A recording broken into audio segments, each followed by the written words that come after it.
From Rehan to Rehan, सवाल जब जुर्म बन जाए। तारीख गवाह है कि हर वो मुआशरा जिसने सवाल पूछने वालों को खामोश कर दिया आखिरकार खुद भी सोचने सीखने और आगे बढ़ने की सलाहियत खो बैठा। सुकरात को जहर का प्याला इसीलिए पिलाया गया कि उसने सवाल उठाने की जुर्रत की। गैलीलियो को अपने साइंसी नजरियात वापस लेने पर मजबूर किया गया क्योंकि उसकी तहकीक उस दौर के गालिब बयानी से टकराती थी, मगर वक्त ने साबित किया कि सवालों को दबाया जा सकता है, तहकीक को नहीं। जिस दिन किसी मुआशरे में सवाल पूछना जुर्म बन जाए उसी दिन इस मुआशरे का फिक्री, शोरी और इल्मी कत्लेआम शुरू हो जाता है। हमारे यहाँ मसला सिर्फ सियासत का नहीं, सिर्फ मजहब का नहीं, बल्कि अदम बर्दाश्त एक इज्तमाई रवैया बनता जा रहा है। आप किसी सियासी जमात से इख्तलाफ कर लें, किसी मजहबी राय पर सवाल उठा दें या किसी समाजी रवायत पर तनकीद कर दें, फौरन आपकी नीयत, ईमान, हुब्बुल वतनी या किरदार कटहरे में खड़ा कर दिया जाता है। दलील कम और लेबल ज्यादा दिए जाते हैं। आज हमारा मुआशरा दो हिस्सों में तकसीम हो चुका है। एक वो लोग हैं जो इस खौफ से खामोश रहते हैं कि कहीं उनकी आवाज हमेशा के लिए खामोश ना कर दी जाए, और दूसरे वो लोग हैं जो सिर्फ इसलिए बोलते हैं कि शायद इनकी अपनी कोई राय नहीं, कोई सवाल नहीं, कोई फिक्री तहकीक नहीं, जिनका काम सिर्फ ये कहना है कि जी हजूर, आप बिल्कुल दुरुस्त फरमा रहे हैं।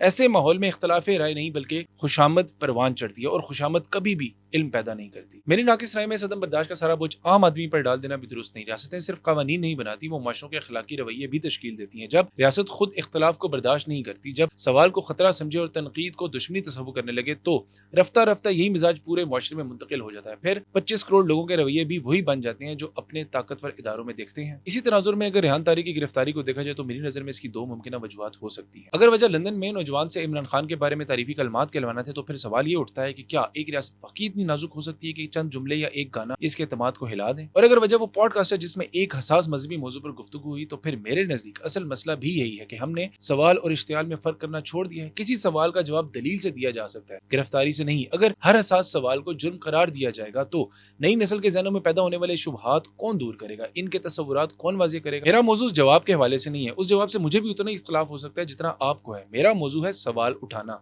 सवाल करने को जुर्म समझना। इस्लामी तारीख खुद इस बात की मिसालों से भरी हुई है कि इल्मी इख्तलाफ को हमेशा बहस और इस्तदलाल के जरिए आगे बढ़ाया गया। मुख्तलिफ फ़िक़ही मुकातबे फ़िक्र के आइमा ने एक दूसरे से इख्तलाफ किया, मनाज़रे हुए, दलाइल पेश किए गए, मगर इल्म की रवायत जिंदा रही। इख्तलाफ ने इल्म को कमजोर नहीं किया बल्कि मजबूत किया। पाकिस्तान की अपनी तारीख भी हमें यही सबक सिखाती है कि 1974 में अहमदियों से मुतालिक आईनी तरमीम से पहले कौमी असम्बली में तवील बहसें, सवालात और दलाइल हुए। यह हकीकत अपनी जगह मौजूद है कि फैसला एक पार्लिमानी और मुबाइसी अमल के बाद सामने आया, ना कि सवाल पूछने वालों को खामोश करके। अगर हर इख्तलाफ को तलवार से दबाया जाता तो शायद वो आईनी अमल भी कभी मुकम्मल ना हो पाता। इसलिए अगर कल किसी बड़े आलिम को सैयद जवाद नकवी या किसी और मजहबी स्कॉलर से इख्तलाफ हो, तो क्या हमारे हाथ में दलील होनी चाहिए या तलवार?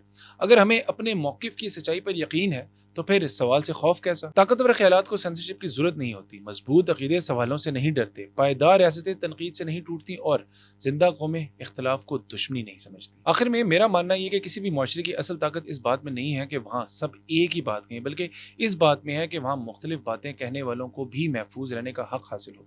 क्योंकि सवाल दबाने से खामोशी तो पैदा हो जाती है, मगर यकीन कभी पैदा नहीं किया जा सकता। और जिस मुआशरे में सवाल मर जाए वहाँ तहकीक, इल्म और तरक्की भी ज्यादा देर जिंदा नहीं रहती। लेकिन इन तमाम बातों के बावजूद मेरे कहने या मेरे लहजे में कोई कानूनी, मजहबी या माशरती गलती हुई हो तो मैं माफ़ी का तलबगार हूँ।